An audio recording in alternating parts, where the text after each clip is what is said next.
episode of Postcard from Morehead. I'm Larry Dixon. Lenore's inside working for the moment. We'll see her just a little bit later. Today we're doing marinated pork chops, fried cabbage, and cornbread.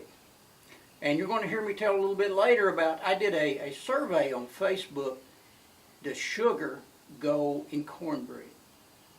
There were, the majority said no. Several said yes, and there were about 10 of them, they could take it either way. Sugar does not go in cornbread. But anyway, to the grill. We have marinated pork chops. And we have marinated these in Heinz 57. If you haven't tried it, I highly recommend it. Let it marinate for at least a couple of hours. And something I'm going to do different, because always my pork chops dry out really bad. And I saw where if we put the pork chops, and you want you don't want one of those little thin pork chops. You want a pork chop that's got some meat and the bone on it, and it's marinated. Wrap it up like a Christmas present, and put it on the grill. And this keeps the moisture in the pork chop, or so I've been told. We're going to find out. This is the first time I've done this. Once it cooks for about 3 or 4 minutes, we're going to take it out of the tin foil, put it directly on the grill, and get that nice brown coloring. So let's go ahead. We've got it on medium-high. So there you go. We've got them on the grill. They've been marinated, and we're going to leave them in there, I'm going to say, for about say 5 minutes to let them thoroughly cook through, and then we're going to take them out and brown them on the grill. Well, here we are again, and as I promised earlier, Lenore's going to show us how she does the cornbread. A few weeks ago I did a survey on Facebook, whether do you put sugar and do you put eggs in cornbread? No, you do not put sugar in cornbread. If you do, you're baking a cake. So I'm going to step aside, and Lenore's going to show us how she makes her cornbread, which in my opinion is the absolute very best cornbread. Lenore, it's yours. Show us what you do. I have 2/4 cups of white self-rising cornmeal in the bowl. Then I take 1/4 of a cup of flour and put it in the bowl. Then I don't measure, I just pour in buttermilk that looks about right to me. And that looks about right. This is what it looks like right now. And now I'm going to stir it. If I need more, I can add it. But I don't think so, the way it's stirring up. Now, I do not heat up my skillet first. I just put the whole thing in and cook it for an hour on 400.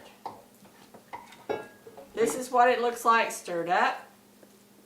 Pour it in the pan, or the skillet, sorry. And it's going on the middle rack. That's it for now. Well, as promised, we're going to have fried cabbage, and the recipe that we're using for this fried cabbage we got off of Tim Farmer's Kitchen. So it calls for 6 pieces of bacon.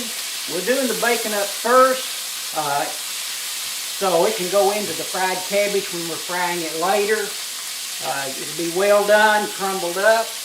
And the grease that comes out of this bacon, don't throw it away, because we're going to put the cabbage and the bacon back into this. So this is the first step of the fried cabbage. Well, we're still working on the fried cabbage. The recipe calls for the fried bacon, which we started a few minutes ago. Calls for 1/2 of a head of cabbage, onion, a tablespoon of brown sugar, and a dash of apple cider vinegar. Now the apple cider vinegar, I've experimented with that with more than a dash, less than a dash, so you're kind of going to have to judge that for yourself. But I'll show you how much I put in just a little bit. So let's go ahead and cut up the onion. Okay, we are ready to start the fried cabbage. We've got our oil is hot. I'm going to put in the cabbage and the onion. You can hear that sizzle. Now we're going to, as I say, swish it around and get some of that good bacon grease on all of it. Oh yeah, look at that. Now, the recipe also calls for a tablespoon of brown sugar. So we'll go ahead and put that in there. And a dash of apple cider vinegar. I promise you that apple cider vinegar gives it some flavor. So I'm just going to kind of guess at what a dash would be. Like I say, I've done this before and I've got too much of the vinegar in it, but not today. I'm going to go ahead and add the bacon that we fried up earlier. I'm going to put that back in there. And I'm going to put the lid on this and let it cook for a little bit. Wrapped up in tin foil and baking for 10 minutes instead of 5 minutes. I checked them a little bit earlier. Yeah, they needed a little bit more time, so now they're ready to take out of the tin foil. Okay, I've got them out of the tin foil now. Got them laying on there. Look at that marinade. Okay, I've got them grilled. Look at that. Perfection. That's the way I like a good pork chop. I'm going to take a knife here and cut it up, open, make sure we're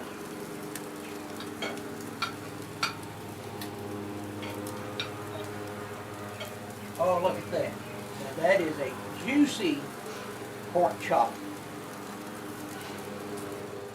Okay, it's time for the cornbread to come out of the oven. I want you to look at this. Now that is what cornbread should look like. And that handle's hot. Well, we are back. We have fried cabbage. Listen to that. Lenore's world famous cornbread and the pork chops that I tried that new way. We'll let you know in a little bit how that works out. So we've got the heat turned off on the cabbage. Now, I like my fried cabbage to have a little bit of texture to it. Lenore likes hers mushy. So that determines how long you let it cook. Let it fry up. Okay, we've got it plated. Lenore has got relish on her pinto beans, butter on the cornbread. Since this is a new way that I did the pork chop, what do you think, Lenore? It was good. It's good. Okay, the tin foil kept it from drying out, and then I was able to grill it, get that finish on it. So this has been another postcard from Morehead.